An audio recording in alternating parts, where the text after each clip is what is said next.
حضرت سیدنا غوث اعظم رضی اللہ تعالیٰ عنہ فرماتے ہیں میرے اوپر صحاب نور چھا گیا اور آواز آئی عبد القادر تو نے اللہ کی اتنی عبادت کی ہے، اتنی ریاضت کی ہے کہ شریعت کا ہم تمہیں اب مکلف نہیں رہنے دیتے، اور اب تو نماز نہ پڑھے اور دیگر اعمال نہ کرے تو تجھے کوئی پکڑ نہیں، میں تیرے اوپر ایسے راضی ہو گیا ہوں۔ تو ایسے بادل سے آواز آئی، کہتے مان میرے دل میں خیال آیا کہ اگر عبادت کا مکلف نہ ہونا ہوتا تو امام الانبیاء صلی اللہ علیہ وسلم سے بڑھ کر کون اللہ کا مقرب تھا۔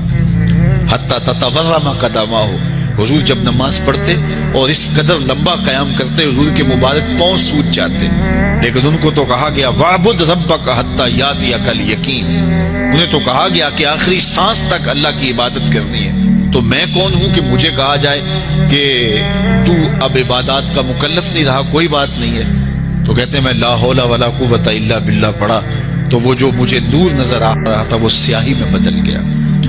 تو وہ ابلیس تھا جو اس رنگ میں مجھے بھٹکانا چاہتا تھا، کہا عبد القادر اس مرتبے پہ پہنچے ہوئے کتنے لوگوں کو میں نے گمراہ کر دیا، تیرے علم نے تجھے بچا لیا۔ تو میں نے کہا ظالم میرے علم نے مجھے نہیں بچایا، میرے اللہ کے فضل نے بچایا۔ حضرت شیخ سعدی شیرازی فرماتے ہیں کہ ایک بندہ مطاف میں کنکروں کے اوپر پیشانی رکھ کے زاروں کے تار ہو رہا ہے اور کیا کہتے ہیں اللہ مجھے معاف کر دے، یہ تو قیامت کے دن اندھا اٹھانا، میں تیرا کیا تیرے بندوں کا سامنا بھی نہیں کر سکتا۔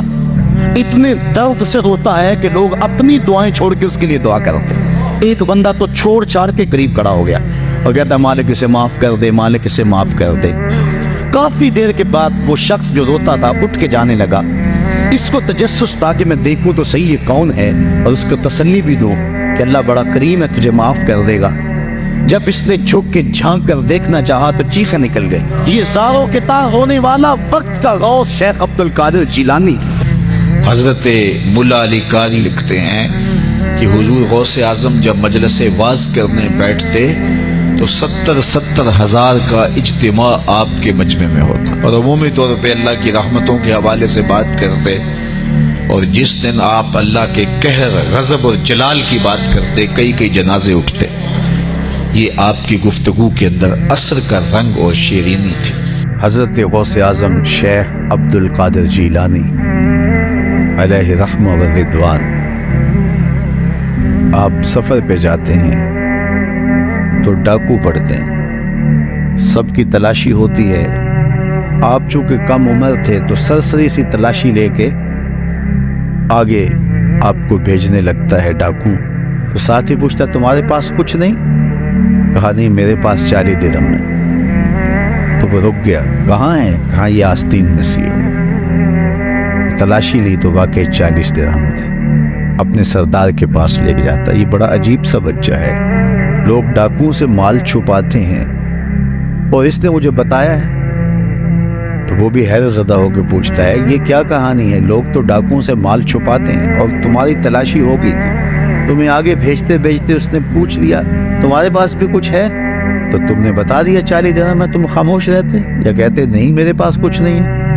کہا میری ماں نے رخصت ہوتے ہوئے میری آستین میں یہ 40 درہم سیے تھے اور ساتھ وصیت کی تھی بیٹا زندگی میں کبھی جھوٹ نہیں بولنا۔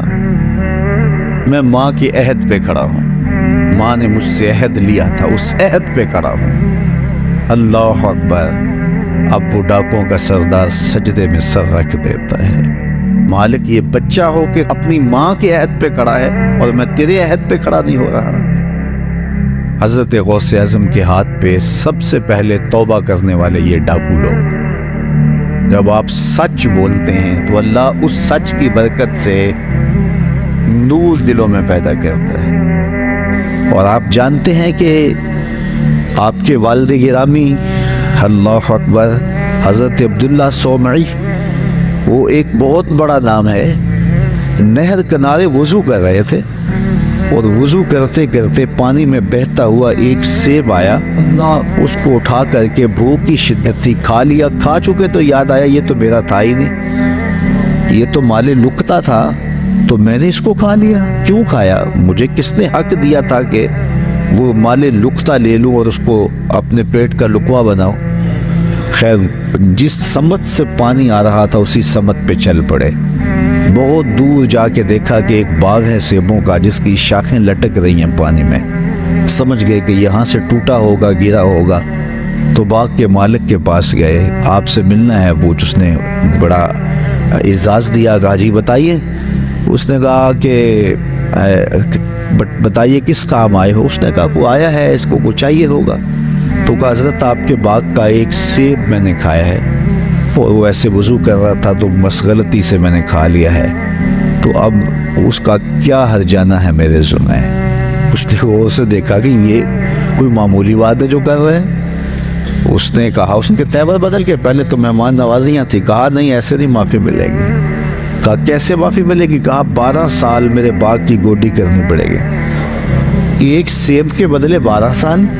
لیکن وہ بھی کوئی صاحب نظر تھے اور وہ بھی اس دوران ان کی تربیت کرنا چاہتے تھے اور انہیں دیکھنا چاہتے تھے.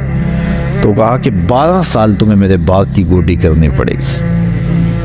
تو تیار ہو گئے کہ ٹھیک ہے, وہ میرا گناہ تو دھل جائے گا, تم معاف تو کر دو گے.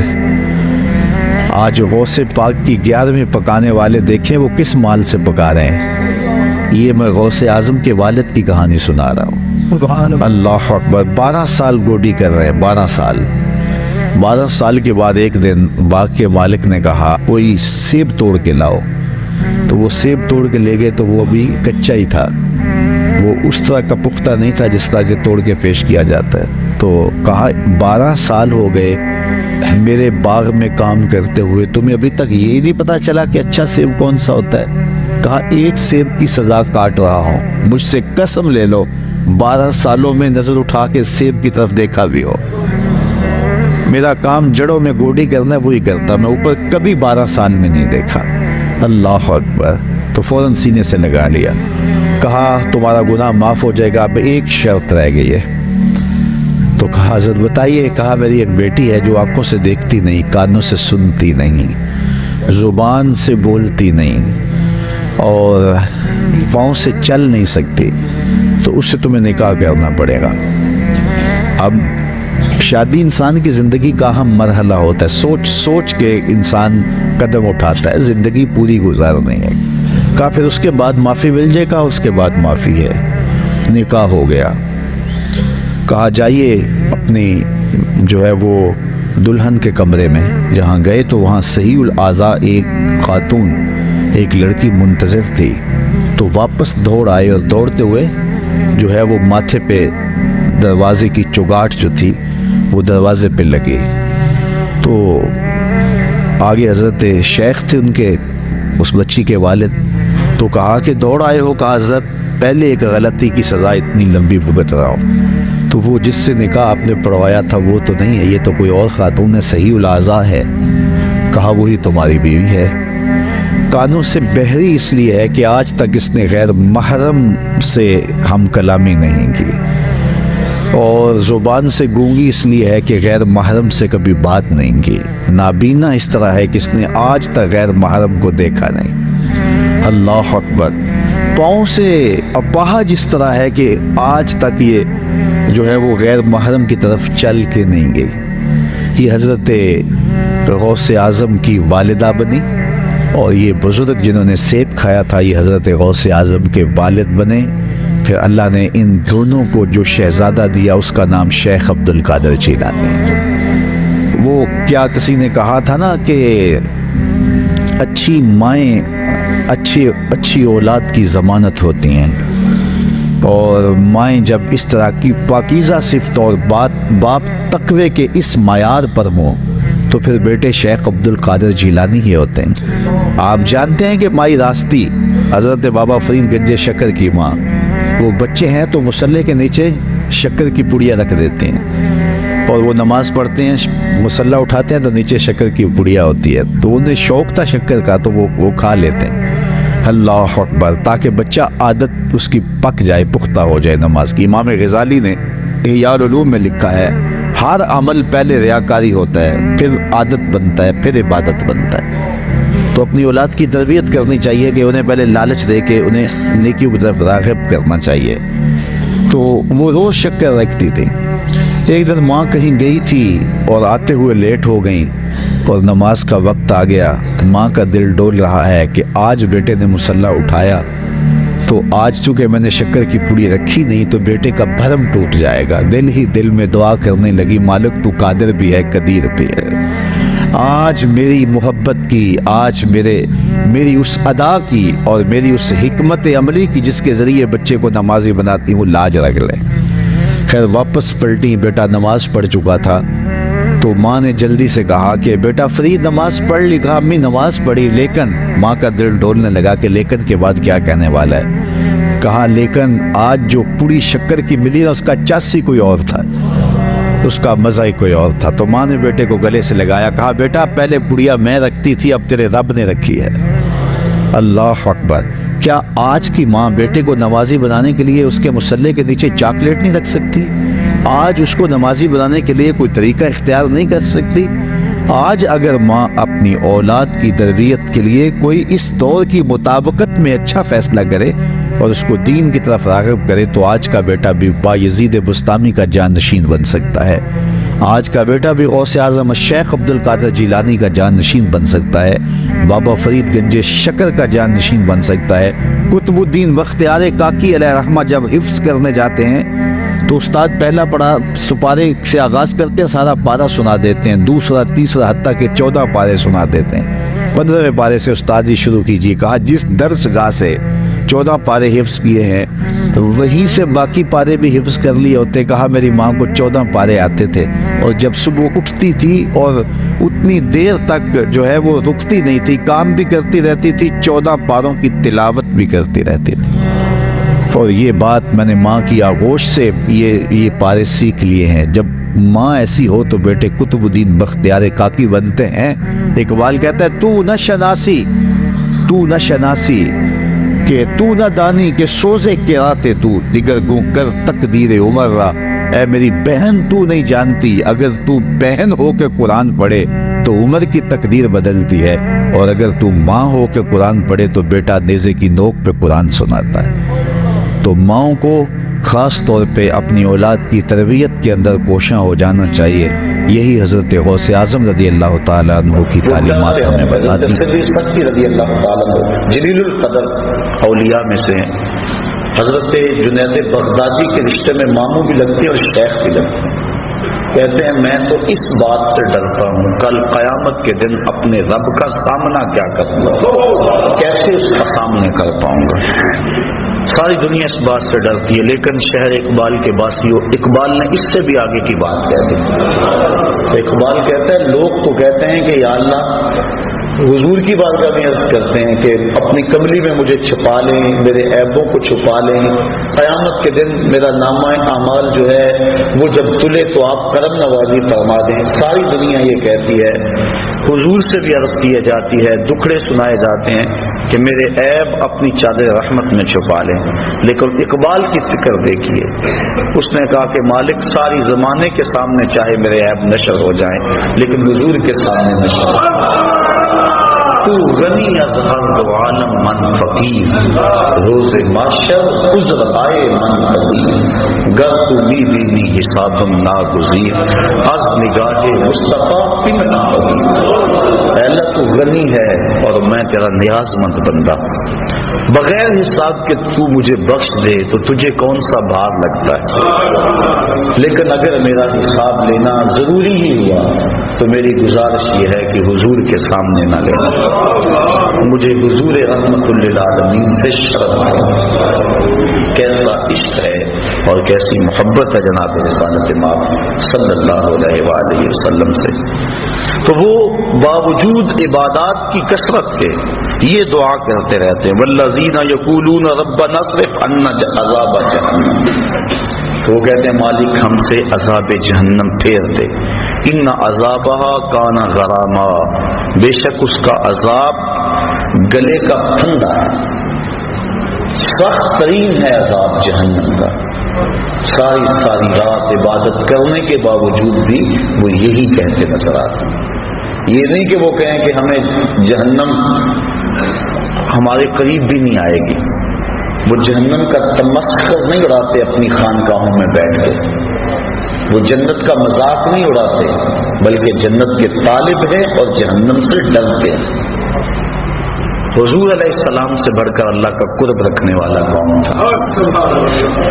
لیکن حضور بھی جہنم سے پناہ مانگتے رہے۔ اللہ اکبر۔ تو وہ اہل اللہ کی نشانیاں بیان کی فرمائی جا رہی ہیں۔ والذین یقولون ربنا اصرف عنا عذاب جہنم، عرض کرتے ہیں اللہ ہم سے عذاب جہنم پھیر دے، ان عذابها کان غراما، بے شک جہنم کا عذاب جو ہے وہ گلے کا ٹھنڈا ہے، گلے کی پھانس ہے۔ انہا ساعت مستقرا و مقاما، بے شک وہ بہت ہی بری ٹھہرنے کی جگہ، بہت ہی بری۔ حضرت مجدد الفسانی رحمت اللہ تعالی علیہ فرماتے ہیں مکتوبات کے اندر، فرماتے ہیں جنت اللہ کی رضا کا مظہر ہے اور جہنم اللہ کے قہر و غضب کا مظہر ہے۔ اللہ جس پہ راضی ہوگا اس کو جنت میں بھیجے گا اور جس پہ ناراض ہوگا اس کو جہنم میں بھیجے گا۔ اس لیے جہنم سے پناہ مانگنا اللہ کی ناراضگی سے پناہ مانگنا ہے اور جنت کا مطالبہ اور آرزو کرنا اللہ کی رضا چاہنا ہے۔ تو وہ کہتے ہیں اللہ ہمیں جہنم کے عذاب سے بچا لے، یہ بہت ہی بری پلٹ کے جانے کی جگہ ہے۔ والذین اذا انفقوا لم یسرفوا ولم یقتروا وکان بین ذلک قواما، اور وہ جب خرچ کرتے ہیں تو حد سے نہیں بڑھتے، فضول خرچی نہیں کرتے، ولم یقتروا اور نہ ہی وہ تنگی کرتے ہیں، جہاں ضرورت ہوتی ہے وہاں ہاتھ دباتے بھی نہیں، وہاں کھل کے خرچ کرتے ہیں، اور جہاں وکانا بین ذالک قواما، اور یہ دونوں کے درمیان اعتدال کے راستے پر ہے، یعنی بے تحاشا خرچ بھی نہیں کرتے اور بخل بھی نہیں کرتے۔ اتنا خرچ کرنا کہ کنگال ہو جاؤ اور بعد میں قرض چڑھ جائے۔ جو اہل اللہ ہیں ان کی علامت یہ ہوتی ہے کہ وہ اپنی چادر کو دیکھ کر پاؤں پھیلاتے، چادر سے زیادہ پاؤں نہیں پھیلاتے، اور حضور نے فرمایا کہ تم خرچ میں میانہ روی اختیار کر لو، کبھی فقیر نہیں ہوگے۔ سبحان اللہ، اللہ اکبر۔ تو فرمایا والذین اذا انفقوا لم یسرفوا ولم یقتروا، جب وہ خرچ کرتے ہیں تو حد سے نہیں بڑھتے، ولم یقتروا اور نہ ہی تنگی کرتے ہیں، وکانا بین ذالک قواما اور وہ اس کے درمیان اعتدال کی راہ پہ رہتے ہیں۔ والذین لا یدعون مع اللہ الہا آخر، اور وہ اللہ کے علاوہ کسی دوسرے کو معبود نہیں بناتے، کسی کو نہیں پوچھتے، ان کی پرستش اللہ کی حضور ہوتی ہے، اللہ کے علاوہ وہ کسی کی پوجا نہیں کرتے۔ بلکہ میرے شاہ نقشبند بخاری رحمت اللہ تعالی علیہ فرماتے ہیں متکبر سے تکبر کرنا صدقہ ہے۔ جب کوئی چھاتی تانے اکڑ کے آ رہا ہو اس کو جھک کے سلام نہ کرو، یہ تو اس کے تکبر کو بڑھانے والی بات ہے۔ اس لیے وہ زمین پہ اکڑ کے چل رہا ہے تو فرمایا اس متکبر سے پہلو تہی کرنا، اکڑنے والے کے ساتھ تکبر کرنا صدقہ کہلاتا ہے، یعنی اللہ کے علاوہ ان کے سینے میں کسی اور کا خوف اور ڈر موجود نہیں ہے۔ وہ جو نماز میں کہتے ہیں نا وَنَخْلَعُ وَنَتْرُكُ مَن يَفْجُرُ، وہ صرف نماز میں نہیں کہتے، ان کا عملی نمونہ بھی ہوتے ہیں۔ اللہ کے علاوہ کسی کے حضور سر نہیں جھکاتے، چاہے جتنا مرضی بڑا فرعون کیوں نہ ہو، وہ کسی کے سامنے سر نہیں جھکاتے۔ وَلَا يَقْتُلُونَ النَّفْسَ الَّتِي حَرَّمَ اللَّهُ إِلَّا بِالْحَقِّ، اور جس جان کو اللہ تعالیٰ نے حرام کیا اس کو قتل نہیں کرتے، قاتل نہیں ہوتے۔ وہ تو بڑے نرم دل ہوتے ہیں، وہ تو شاخ سے پھول بھی توڑے تو ان کا دل دکھتا ہے، کوئی بھی توڑے، وہ تو اس قدر حساس ہوتے ہیں، قتل کے حادثے سے کم تو نہیں، شاخ سے گل کا جدا ہونا، وہ تو اس بات کا بھی احساس رکھتے، وہ تو کسی کو تکلیف بھی نہیں دیتے، کسی کا حق غصب نہیں کرتے، چاہے جائے کہ کسی کو قتل کر دے۔ ولا یقتلون النفس التي حرم الله الا بالحق، مگر حق کے ساتھ۔ حق کے ساتھ کیا ہے؟ شادی شدہ زانی کو قتل کیا جائے، قتل کے بدلے میں قتل کیا جائے، یا جو ارتداد کی رائے اختیار کرے باغی ہو اس کو قتل کیا جائے، اس کے علاوہ وہ کسی کو قتل نہیں کرتے۔ ولا یزنون، اور وہ زنا نہیں کرتے، نہ ان کی نظر زنا کرتی ہے، نہ ان کی سوچیں زنا کرتی ہیں، نہ ان کے خیال زنا کرتے ہیں، اور نہ ان کے اعضائے بدنیہ زنا کرتے ہیں، وہ پاکیزہ ہوتے ہیں، تبھی تو اللہ کا قرب پاتے ہیں۔ اللہ کا قرب وہی پائے گا جو من کا ستھرا ہوگا، اور جس کے من پہ ایسے داغ اور گند لگے ہوں گے وہ اللہ کا قرب کیسے پائے گا؟ اس لیے ان کی نشانی بیان فرما دی، ولا یزنون، اور وہ زنا نہیں کرتے، اس فعل کبھی میں مرتکب نہیں ہوتے۔ اور حدیث میں آتا ہے جب زانی زنا کرتا ہے تو اس سے ایمان نکل جاتا ہے، بدترین فعل ہے، اور قرآن مجید نے اس کو کھلی بے حیائی کہا۔ تو جو اہل اللہ ہیں وہ اس فعل کبھی کے اندر کبھی بھی مبتلا نہیں ہوتے، اور صرف زنائے معروفہ ہی نہیں بلکہ ان کی نظر بھی بچتی۔ حضرت امام محمد بن حسن الشیبانی امام اعظم ابو حنیفہ کے پاس پڑھنے کے لیے آئے۔ ابھی عمر چھوٹی تھی اور چہرے پہ داڑھی کا سبزہ نہیں اگا تھا، اور اس عمر کا بچہ اگر خوبصورت ہو تو وہ عورت کی جگہ پہ ہوتا ہے، بلکہ اس کے ساتھ بہت سارے فتنے وابستہ ہوتے۔ تو امام صاحب نے فرمایا کہ تم ضرور میرے پاس چڑھو لیکن میرے سامنے نہیں بیٹھنا، اس ستون کی اوٹ میں بیٹھو تاکہ تمہارا چہرہ مجھے نظر نہ آئے۔ اسی لیے امام اعظم ابو حنیفہ اور امام محمد کو طرفین کہتے ہیں کہ طرف میں بیٹھتے تھے۔ وہ پڑھتے رہے، 2-4 سال گزر گئے۔ ایک دن رات کا موقع تھا، چراغ جل رہا تھا اور امام محمد کا سایہ امام اعظم کے آگے پڑا۔ سائے پہ نظر پڑی تو سائے میں داڑھی کے بال نظر آئے۔ کہا بیٹا محمد تمہیں داڑھی آ گئی ہے؟ حضور سال ہو گیا ہے۔ کہا اب میرے سامنے بیٹھا۔ یہ تھے وہ لوگ تقوی کے پہاڑ، کیونکہ جو ذلت العلماء ہے یا اہل اللہ کا جو پھسلنا ہے پوری قوم کو تباہ کرنے کے مترادف ہے۔ امام صاحب پانی بھرنے گئے نا تو ایک لڑکی پانی کا گڑا سر پہ اٹھایا اور نیچے پھسلن تھی، تو کہا بیٹا ذرا سنبھل کے، اس نے وہی گڑا رکھ دیا۔ کہا اگر میں پھسلوں گی تو کیا ہوگا؟ یہ گڑا ٹوٹ جائے گا نا، بازار سے 2 آنے کا اور لے آؤں گی، لیکن اگر آپ پھسل گئے تو پوری قوم برباد ہو جائے۔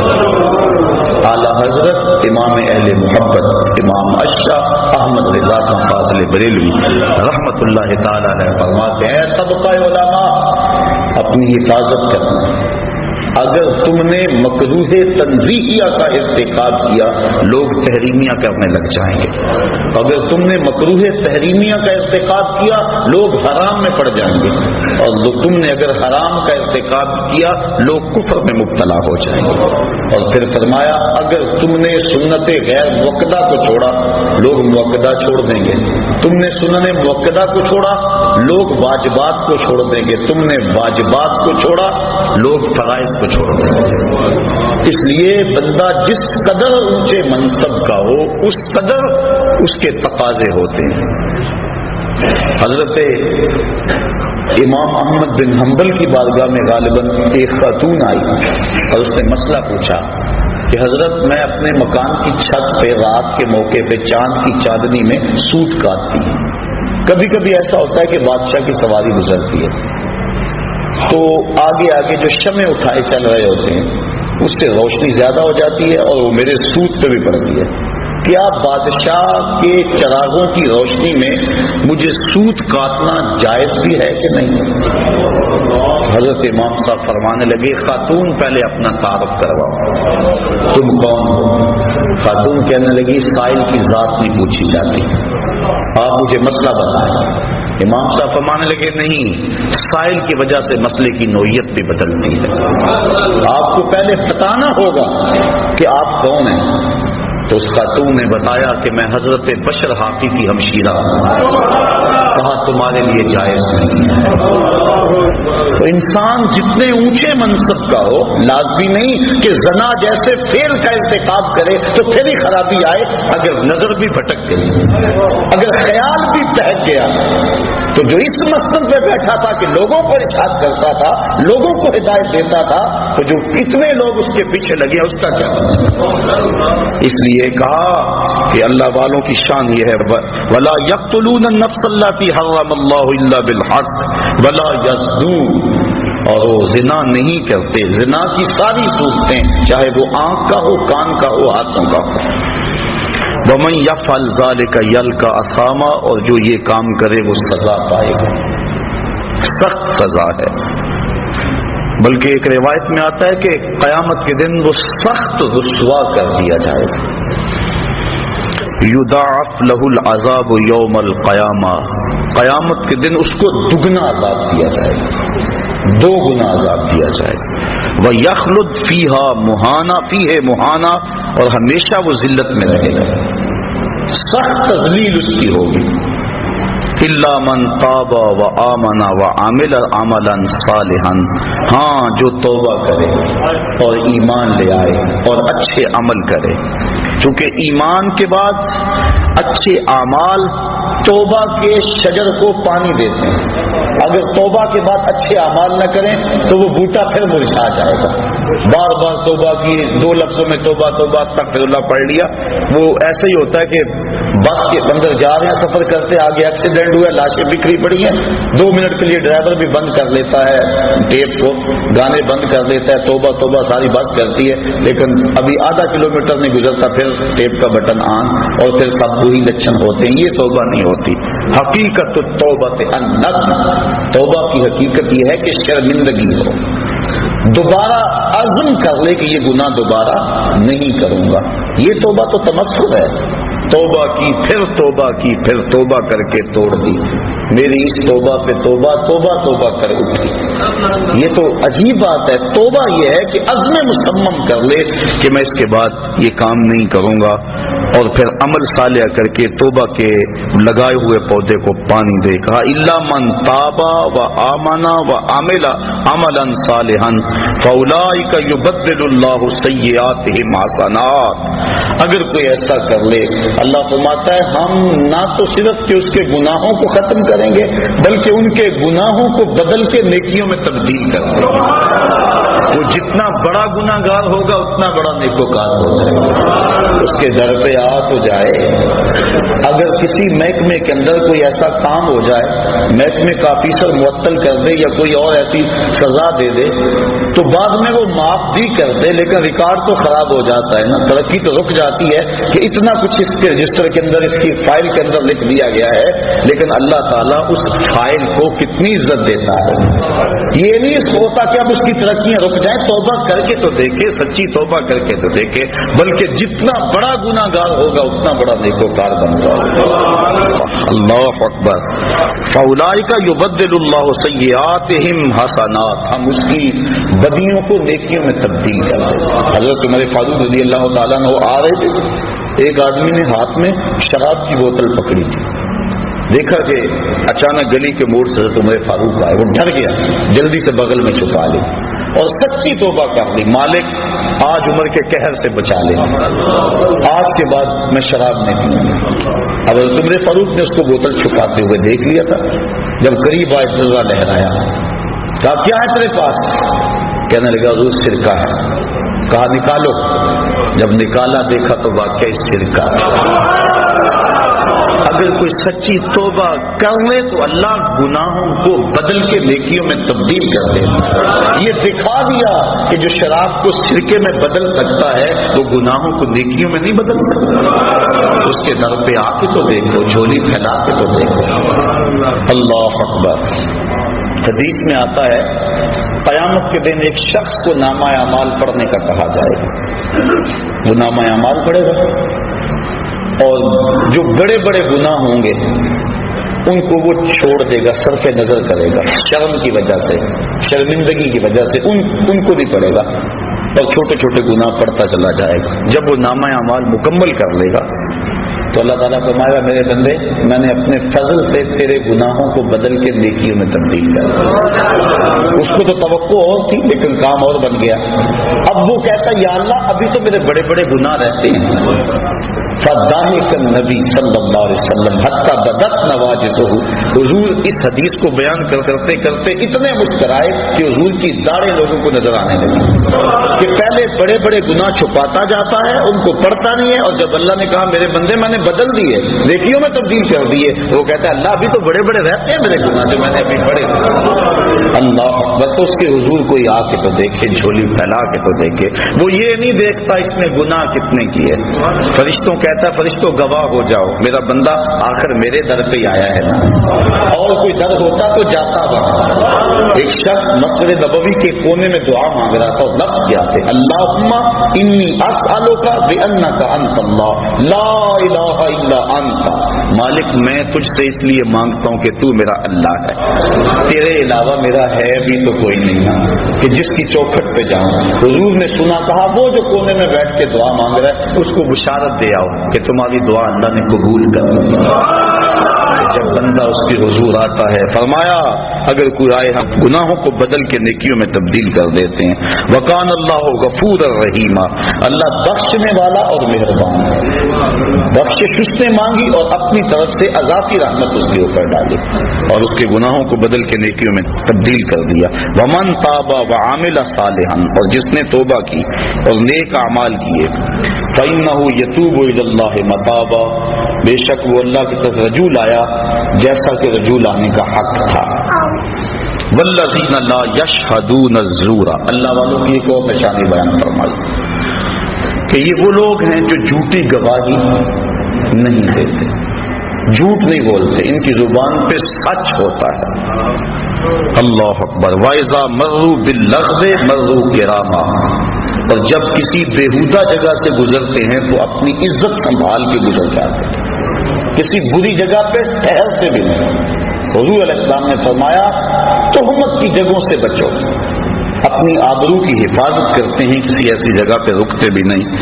والذین اذا ذکروا بآیات ربہم لم یخروا علیہا صما وعمیانا، وہ لوگ جب ان اپنے مالک کی طرف سے آیتیں یاد دلائی جاتی ہیں، نشانیاں یاد دلائی جاتی ہیں، اللہ اکبر، لم یخروا علیہا صما وعمیانا، تو ان پر بہرے اور اندھے ہو کر نہیں گرتے، بلکہ اللہ کی نشانیوں کو دیکھتے ہیں، اس میں جو عبرت کے پہلو ہے ان کو اپناتے ہیں، اللہ کی ایک نشانی پر غور کرتے ہیں، اور پھر وہ دنیا کو ترک بھی نہیں کرتے۔ کیا کہتے ہیں؟ والذین یقولون ربنا هب لنا من ازواجنا وذرياتنا قرة اعین واجعلنا للمتقین اماما، اور عرض کرتے ہیں اللہ کی بارگاہ میں، اے اللہ ہماری بیویوں کی طرف سے اور ہماری اولاد کی طرف سے ہماری آنکھوں کی ٹھنڈک عطا کر، یعنی ہماری بیویاں بھی ایسی ہوں کہ جو تیری متی ہوں اور ہماری متی، اور اولاد بھی ایسی ہو جو فرما بردار ہو، اور ہمیں آنکھوں کی ٹھنڈک ان کی طرف سے نصیب ہو جائے۔ آنکھوں کی ٹھنڈک سے مراد کہ خوشی نصیب ہو۔ علماء نے بیان فرمایا ہے کہ جب غم میں آنسو نکلتے ہیں تو وہ گرم ہوتے ہیں، اور جب خوشی سے آنسو کو خوشخبری سن کے نکلے تو وہ ٹھنڈے ہوتے ہیں۔ اس لیے یہ کہنا قرۃ اعین کا لفظ عرب میں جو رواج ہے، تو اس کا مطلب یہ ہے کہ تجھے خوشیاں ملیں، تجھے غم نہ پہنچے۔ تو وہ یہ دعا کرتے ہیں، اللہ اولاد کی طرف سے ہمیں ٹھنڈک کی پہنچے، اولاد کی طرف سے غم نہ ملے۔ وَجَعَلْنَا لِلْمُتَّقِينَ إِمَامًا، اور ہمیں پرہیزگاروں کا پیشوا بنانا، امام بنانا، نہ صرف کہ ہمیں پرہیزگار بنانا بلکہ ہمیں پرہیزگاروں کا بھی امام بنانا۔ وہ دعا کرتے ہیں، اولئک یجزون الغرفۃ بما صبروا ویلقون فیہا تحیۃ وسلاما، کہا ان کو جنت کا سب سے اونچا بالا خانہ انعام ملے گا، بدلہ ان کے صبر کا، دنیا پہ صبر کیا، دکھوں پہ، مصیبتوں پہ، عبادات پہ صبر کیا، وَيُلَقَّوْنَ فِيهَا تَحِيَّةً وَالسَّلَامًا، اور وہاں ان کو سلامیاں دیے جائیں گی، ان کے پیشوائی ہوگی۔ جب جنت میں داخل ہوں گے تو فرشتے ان کو سلام کریں گے کہ تم نے دنیا کے اندر اللہ جل شانہ کی رضا کے لیے اپنی زندگی گزاری، آج ہمارا سلوٹ اور ہمارا سلام قبول کر رہا ہے۔ تو قرآن مجید میں یہ ان لوگوں کی نشانیاں بیان کی جو اللہ والے ہیں۔ اب دیکھیں ہم